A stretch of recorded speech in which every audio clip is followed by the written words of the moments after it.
महाराष्ट्र राज्यात बंदी असलेली गोवा बनावटीची विदेशी दारूची तस्करीचा पर्दाफाश करण्यास नाशिक ग्रामीणच्या सिन्नर पोलिसांनी केली असून दारूचे 88 बॉक्स वाहन असे 24,18,560 रुपये किमतीचा मुद्देमाल आयशर ट्रक क्रमांक MH 48 CQ 5692 मधून हस्तगत केला असून समृद्धी महामार्ग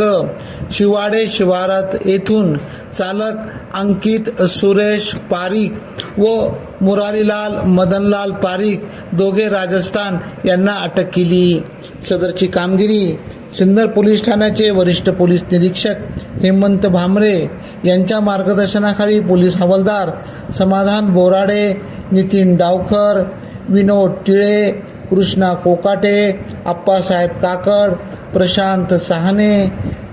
यांनी केले असून सदरचा पुढील तपास पोलीस हवालदार अमोल शिंदे करीत आहेत।